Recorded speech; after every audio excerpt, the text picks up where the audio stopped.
Hey guys, welcome back to my channel. In today's video we are going to speak about the most expensive markers that you can find out there, the Copic sketch markers.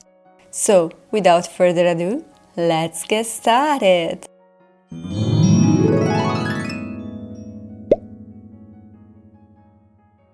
So, as I said, these are considered the most expensive markers out there.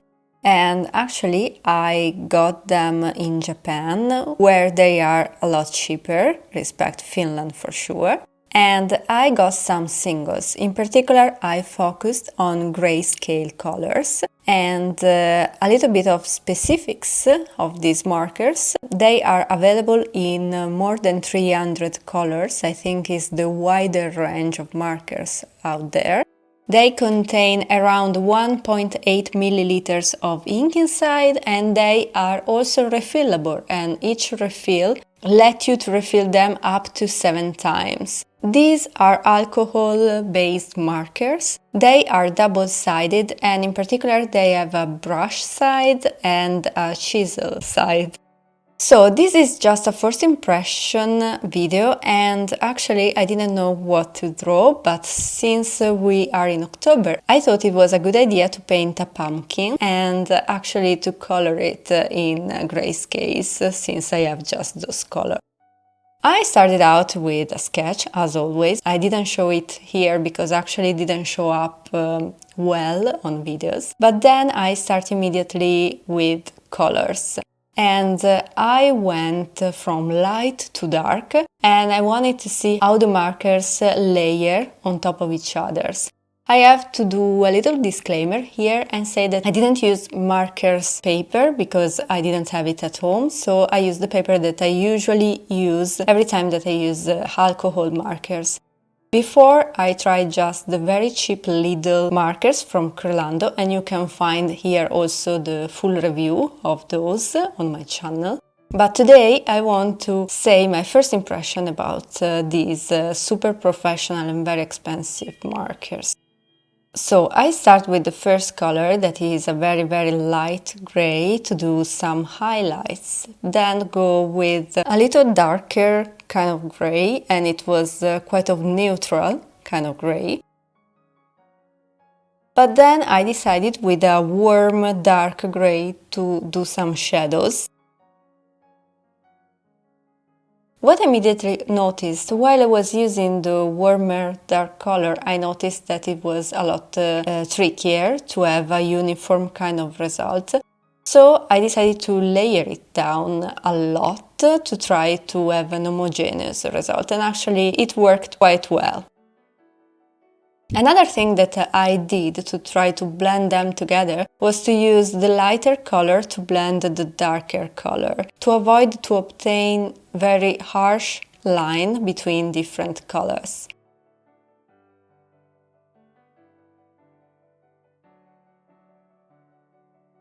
And now the bad surprise, I open up the number 8 and I discovered that was completely dry out, and also the brush tip was broken. So, as you can see here, pay attention even in Japan when you buy singles markers or normal art supplies, because sometimes you can have a very bad surprise. Like in this case, I got this in the Animate shop and I didn't check each markers when I got it because I didn't want to open them.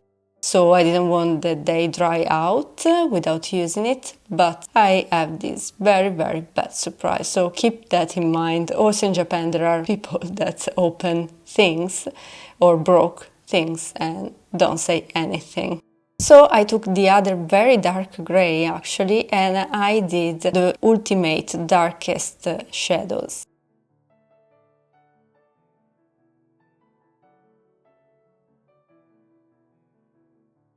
And then came back with the dark but lighter gray and tried to blend the darkest shadows together.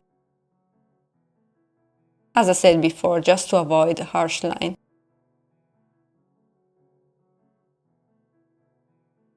When I finish with the pumpkin, I start also with the stem of the pumpkin, and actually I started out with a lighter color to go with the darkest one, as I did for the rest of the pumpkins actually. And I try to build volumes with different grade of grays. A thing that I noticed is that colors build up very well. As I said, lighter color blend the darkest one also really well, and I didn't have major problem with that. And also I noticed that with the brush tip I can obtain very thin lines, something that actually I couldn't do with the little markers, because even if they have also a brush tip, I can't obtain very thin lines with them and I can't be very precise. Speaking about the blending, of course, they blend together just like a dream. And even if the paper wasn't the right one for them, so I cannot see the full potential of this medium, I really enjoy using them and blend them together.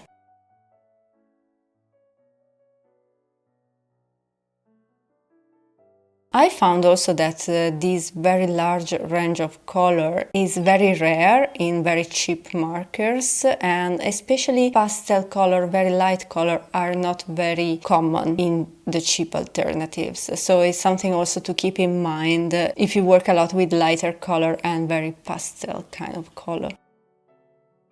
As you see here, I did all the volumes with the shadows using the darkest gray that I have both.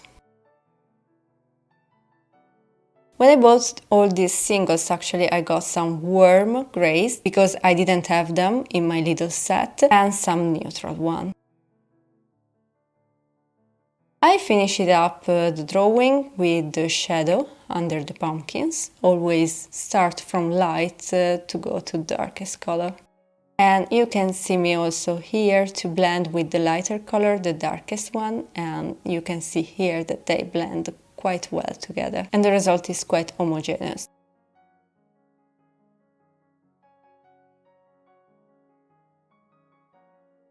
Then I added the final details, and to do that I used the Sakura pen roll in white, and specifically I used the number 10 one.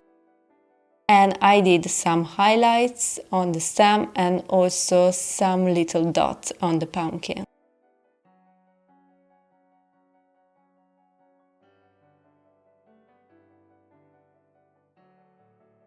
And here we are, this is the final result.